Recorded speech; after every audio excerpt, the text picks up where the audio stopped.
think that might be... Oh, you have to move a bit over to the right. I'm concerned for his future. That's really my biggest concern now. What will happen when we're no longer here? All right, now gradually come over here now. Christopher Pascoe loves helping his mother Yvonne out in the garden. He has epilepsy, which is not totally controlled. He has poor fine motor coordination, poor eyesight, but he's a very hard worker, and pretty sociable.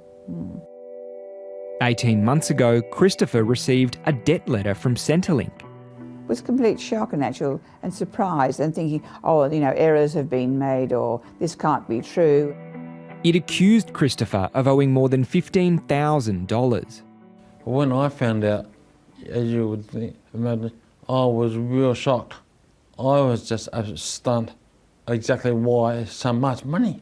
Okay, there, yeah. Christopher received the disability pension while he was working part-time at a supermarket. The unfairness in the fact that Christopher knew nothing about it. The facts were just presented to us actually about 18 months ago as this is a complete deal. Yvonne was determined to get to the bottom of the alleged debt.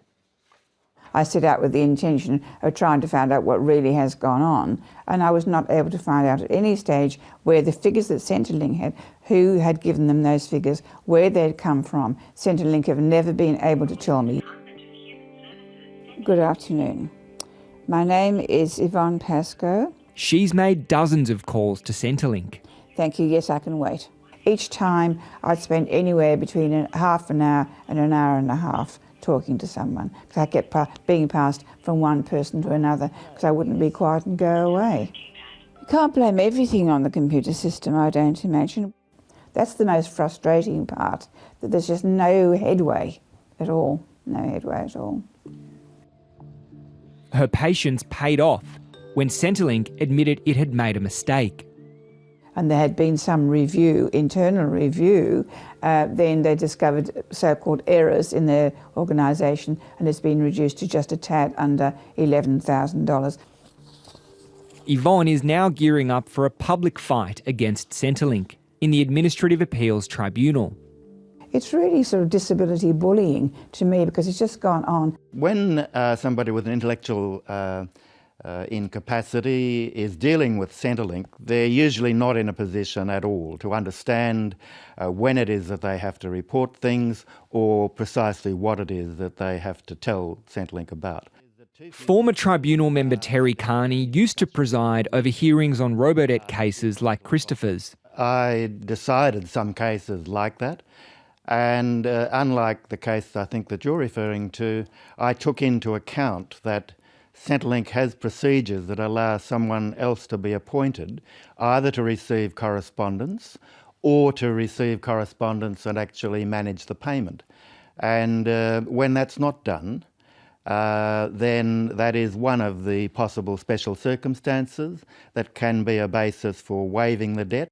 730 has spoken with dozens of welfare recipients who have had their debts reduced or waived entirely, but only after they challenged Centrelink. Hundreds of people are now taking their fight to the Administrative Appeals Tribunal, which reviews government decisions.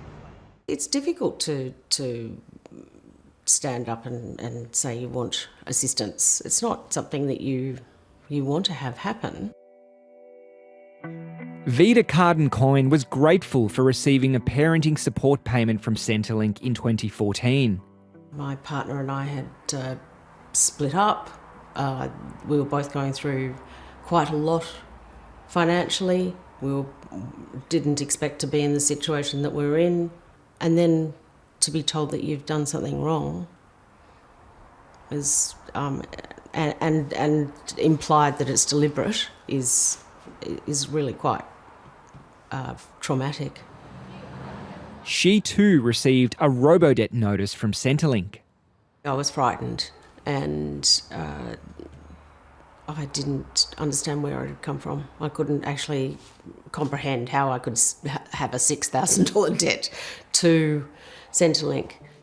Centrelink's claims of her alleged debt varied wildly. There's been 3 different amounts this year that I've been told I owe. It eventually reduced her alleged debt to just over $1,300.